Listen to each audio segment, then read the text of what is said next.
Buenas tardes a todas y todos, soy Daniela Rifo, abogada de la Escuela de Formación Sindical Clotario Blest, y el día de hoy nos toca ver la clase de negociación colectiva 2, específicamente el procedimiento de negociación colectiva reglada.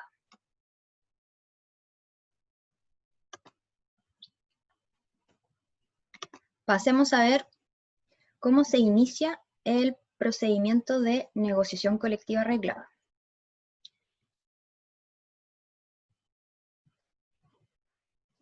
¿Cuál es el contenido mínimo del proyecto? Según lo establecido en el artículo 328 del Código del Trabajo, para que la presentación hecha por el sindicato sea un proyecto de contrato colectivo, este debe contener a lo menos las cláusulas que se proponen, el tiempo de vigencia del instrumento, la comisión negociadora, así como también el domicilio físico y electrónico de él o los sindicatos, y además en ese momento el sindicato deberá entregar la nómina de trabajadores afiliados a la organización sindical hasta ese momento. Oportunidad y formalidades. El artículo 332 del Código establece la oportunidad para presentar el proyecto de contrato colectivo, para lo cual se debe tener en consideración si existe o no un contrato colectivo vigente. Si no existe un instrumento colectivo vigente, y si la empresa cuenta con el periodo mínimo de funcionamiento, el proyecto podrá ser presentado en cualquier momento. Sin embargo, la empresa puede fijar un periodo de 60 días al año durante el cual no se podrá negociar. Si existe un instrumento colectivo vigente, el proyecto deberá ser presentado no antes de 60 días ni después de 45 días anteriores al vencimiento, como pueden ver aquí en esta línea del tiempo. El artículo 329 dispone por su parte que la presentación del proyecto se efectúa mediante la entrega que hace el sindicato del documento al empleador, en el que debe constar la fecha de entrega y la firma del empleador, es decir, debe estar recepcionado. Este documento, firmado y con la fecha de recepción, deberá ser entregado a la inspección del trabajo respectiva dentro de los 5 días siguientes a su presentación. Si el empleador se negara a recibir o firmar este proyecto de contrato colectivo, el sindicato podrá requerir a la inspección del trabajo para que se le notifique este proyecto al empleador dentro de los 3 días siguientes a la negativa. Es decir, de todas maneras se inicia la negociación colectiva aun cuando exista negativa de parte del empleador de recibirlo. Respuesta del empleador y comisión negociadora. Contenido. En la negociación colectiva reglada, el empleador tiene la obligación de responder el contrato colectivo efectuado, el proyecto de contrato colectivo efectuado por el sindicato.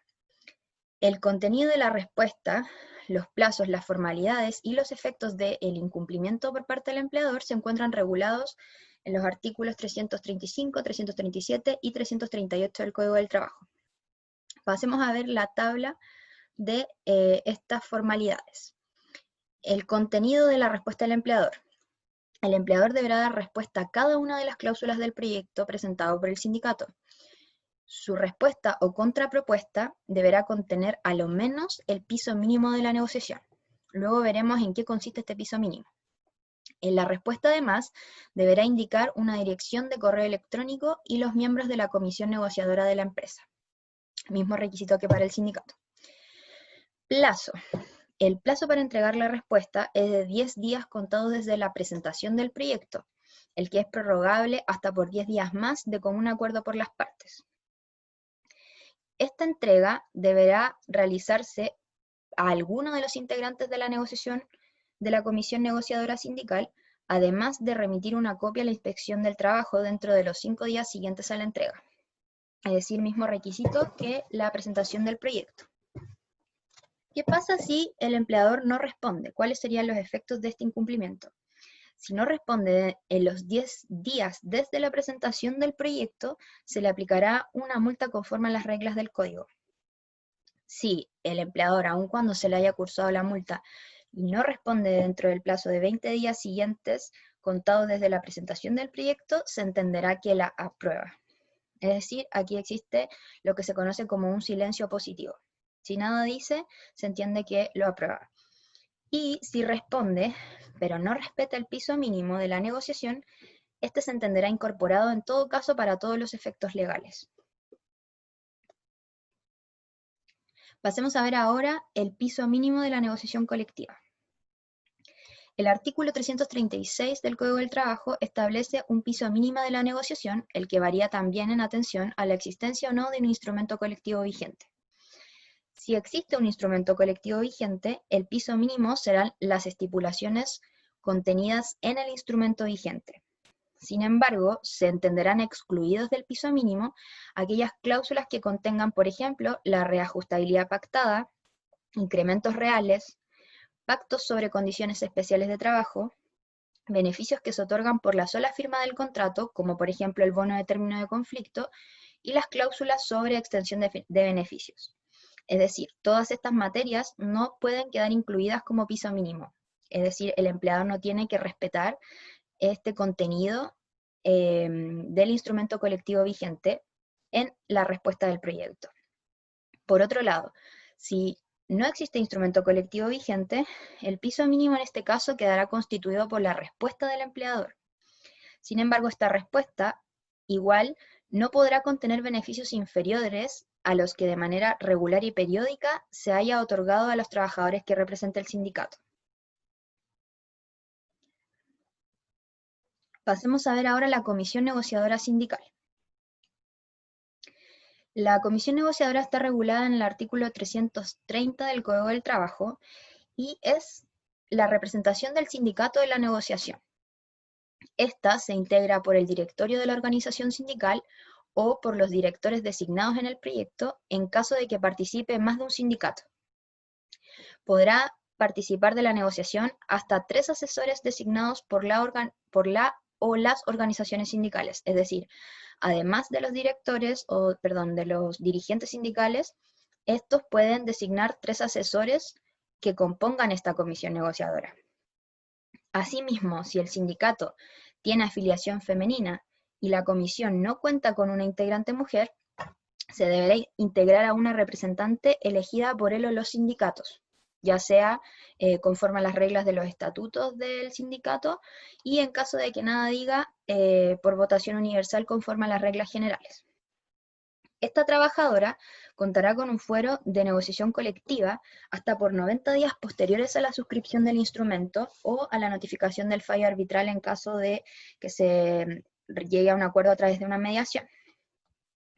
En la micro y pequeña empresa, esta trabajadora reemplazará a uno de los miembros de la comisión que deba integrarla por derecho propio. Es decir, aquí la ley impone una ley de cuota o una ley de género respecto a la participación femenina en el sindicalismo. Ahora veremos un tema muy importante que tiene que ver con las impugnaciones y reclamos a la respuesta o al proyecto de contrato colectivo. Por parte del empleador, el empleador por su parte podrá impugnar la inclusión de uno o varios trabajadores en la nómina en la que consten las personas que participarán de la negociación por no ajustarse a las normas del código. Por ejemplo, trabajadores que no estén afiliados al sindicato y que se encuentren en la nómina, ya que como sabemos o como veremos, la extensión de beneficios debe ser de común acuerdo por las partes. Podrá además efectuar reclamación respecto del proyecto de contrato colectivo por no ajustarse a las disposiciones del Código del Trabajo. Esta reclamación deberá hacerse en la respuesta al proyecto. Es decir, aquí, por ejemplo, quedaría la posibilidad por parte del empleador de impugnar aquellas materias de negociación colectiva que no se encuentran reguladas por el código y que sí se hayan ofrecido en la propuesta del proyecto de contrato colectivo por parte del sindicato.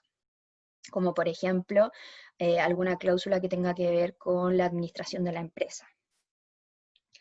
Asimismo, por su parte, la Comisión Negociadora Sindical también podrá efectuar reclamaciones cuando considere que el empleador ha infringido las normas del código en la forma o el contenido en cuanto a su respuesta al proyecto de contrato colectivo.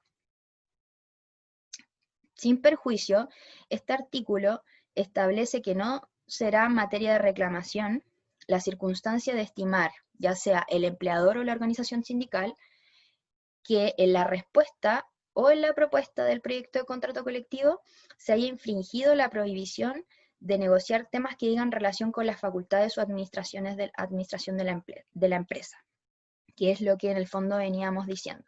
Ese tipo de impugnaciones no serán materia de reclamación.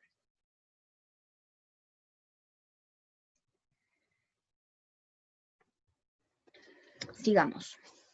¿Cuál es entonces el procedimiento para efectuar las impugnaciones y reclamaciones? Las reglas del procedimiento se encuentran establecidas en el artículo 340 del Código del Trabajo. Se trata de un procedimiento que se lleva a cabo ante la Inspección del Trabajo y que no suspende el curso de la negociación colectiva. Esto es muy importante, ya que mientras se encuentre vigente este procedimiento de impugnación o reclamación ante la Dirección del Trabajo, las partes de todas maneras van a poder seguir reuniéndose para los efectos de negociar y llegar a un acuerdo. Veamos, respecto a la presentación de las impugnaciones y reclamaciones. En cuanto al empleador, este deberá formular todas las impugnaciones y reclamaciones que estime pertinentes en la respuesta al proyecto de contrato colectivo. Por su parte, la Comisión Negociadora Sindical deberá efectuar todas las reclamaciones que estime pertinentes en un solo escrito, el que deberá presentar ante la Inspección del Trabajo dentro de los 5 días siguientes de recibida la respuesta. Es decir, a través de un escrito presenta ante la inspección el contenido de sus reclamaciones. ¿Cómo sigue este procedimiento ante la Inspección del Trabajo? Recibida la impugnación o reclamación, la inspección citará una audiencia que tendrá lugar dentro de los 5 días siguientes a dicha presentación. A esta audiencia, las partes deberán llevar todos los antecedentes necesarios para fundar sus impugnaciones o reclamaciones, y la inspección deberá instarlas para que alcancen un acuerdo. Luego, dentro del plazo de 5 días en que se realice esta audiencia, el inspector del trabajo deberá dictar una resolución. Sin perjuicio de esto, si las impugnaciones y reclamaciones involucran a un sindicato o un sindicato interempresa de más de 1000 trabajadores, serán resueltas por el director del trabajo. ¿Cuáles son los recursos que proceden en contra de este tipo de resoluciones que resuelve las impugnaciones y reclamaciones?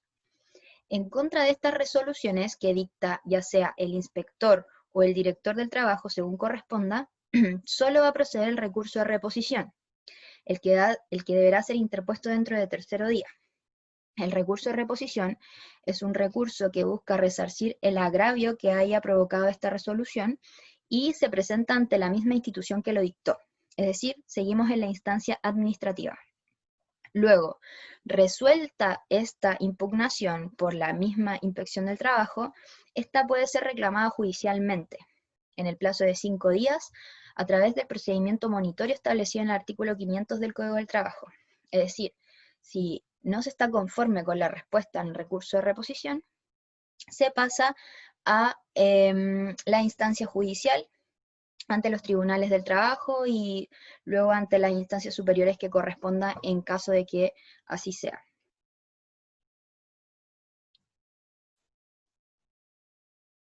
Sigamos. Veremos ahora el desarrollo de la negociación colectiva. Las reglas que rigen el desarrollo de la negociación se encuentran establecidas en los artículos 341 al 343. La etapa de negociación colectiva o el periodo de negociación colectiva se inicia a partir de la respuesta del empleador. Las partes podrán reunirse el número de veces que estimen necesarios con el solo objeto de llegar a un acuerdo y sin sujeción a ningún tipo de formalidades.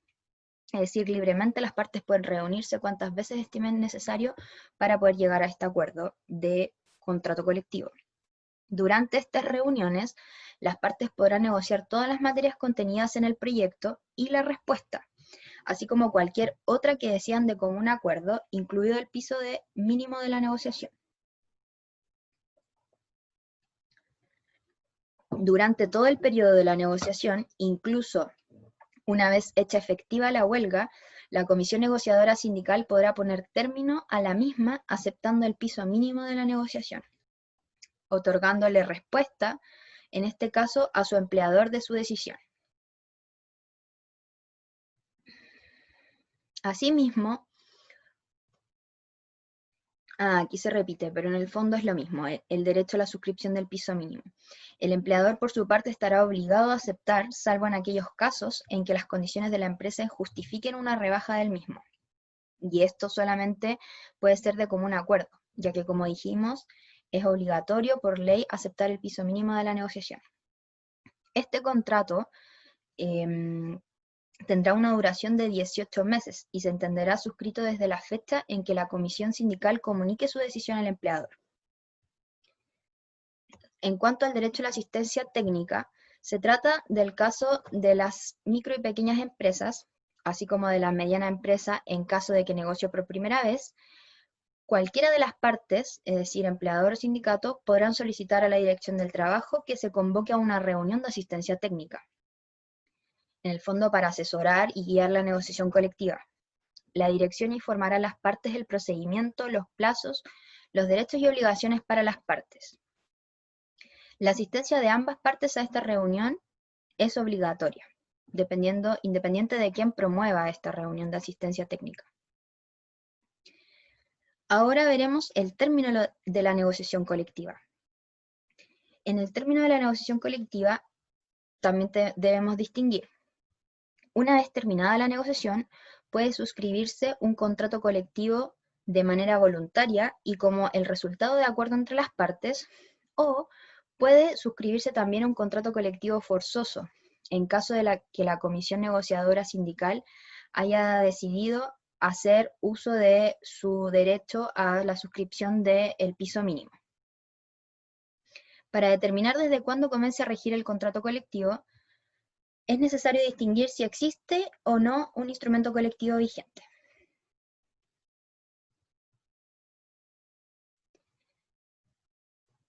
Y asimismo distinguir si ha habido huelga o no ha habido huelga. Con instrumento colectivo vigente, si no ha existido huelga, el contrato comenzará a regir a partir del día siguiente al vencimiento del instrumento vigente y su duración se contará desde el mismo momento. Es decir, una vez vencido el plazo del instrumento colectivo vigente, automáticamente comienza a estar vigente el nuevo proyecto de contrato colectivo suscrito.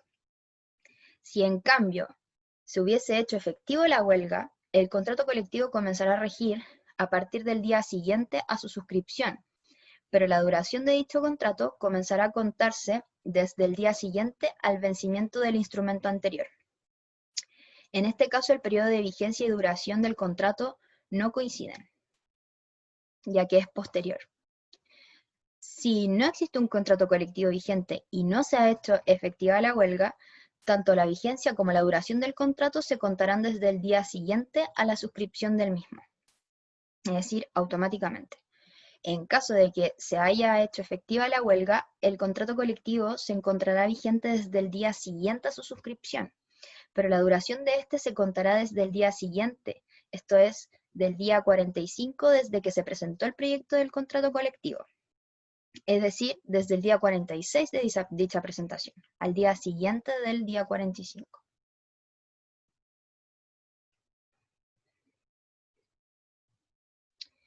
Eso sería a grandes rasgos el procedimiento de negociación colectiva reglada. Luego, más adelante, se analizará en profundidad el derecho a huelga, pero como comentaban nuestros compañeros en las cápsulas de la semana pasada, la huelga, a pesar que es un derecho, en nuestro ordenamiento jurídico nacional se encuentra regulada como una parte del procedimiento de la negociación colectiva. Es decir, esta no puede ser ejercida en cualquier momento, sino que es parte del procedimiento donde se requieren ciertos plazos y formalidades para poder ejercerla, en lo que se habla de huelga legal. Finalmente, para terminar, quisiéramos contarles respecto de los pactos de comisiones especiales de trabajo. Estos pactos Son acuerdos entre una o varias organizaciones sindicales y la empresa relativas a la distribución de jornada de trabajo semanal y al desempeño de las labores en lugares distintos al pactado de la prestación de servicios para trabajadores con responsabilidades familiares. Estos pactos podrán acordarse por la o las organizaciones sindicales de manera conjunta o separada y sin sujeción a las normas de la negociación colectiva reglada. Ojo aquí, son negociaciones paralelas a la negociación colectiva reglada y que también pueden establecer condiciones mínimas de trabajo. Estos pactos se encuentran regulados entre los artículos 374 y 376 del Código del Trabajo y fueron incluidos luego de la última reforma laboral del año 2018. Bueno, en cuanto a los requisitos, como a grandes rasgos, existen ciertas condiciones mínimas y necesarias para que una o varias organizaciones sindicales y la empresa puedan convenir este tipo de pacto. En primer lugar, ¿dónde se pueden acordar? Estos pactos solo pueden acordarse en aquellas empresas que tengan como mínimo al menos 30% del total de sus trabajadores sindicalizados, ya sea en una o varias organizaciones sindicales al mismo tiempo.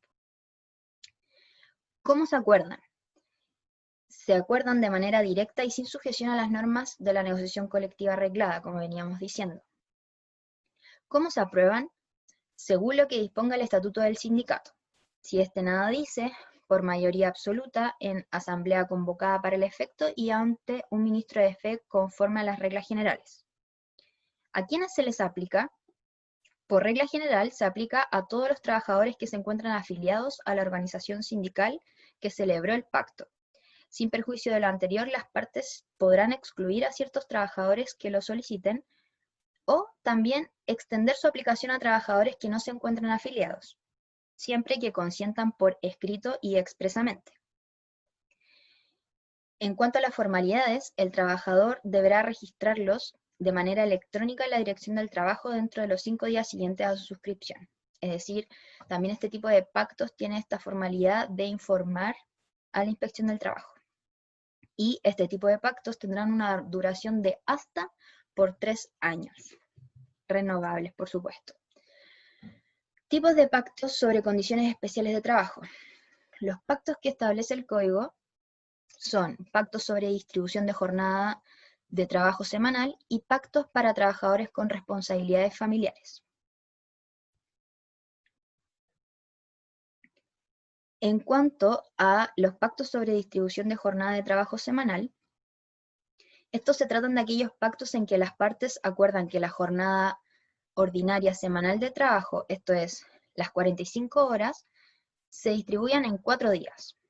Estos días pueden incluir domingos y festivos si es que no se enmarca dentro de alguna de las hipótesis del artículo 38 del Código, es decir, si no se trata de trabajadores con regímenes de jornadas de trabajo especiales, como por ejemplo respecto a las faenas mineras o ciertos trabajadores del comercio, etc. Con todo, la jornada en ningún caso podrá extenderse a las 12 horas de trabajo efectivo, incluida la jornada ordinaria, extraordinaria y descansos. Además, si la distribución contemplara jornadas ordinarias diarias de más de 10 horas, deberá acordarse 1 hora mínimo de descanso imputable a ella. Según el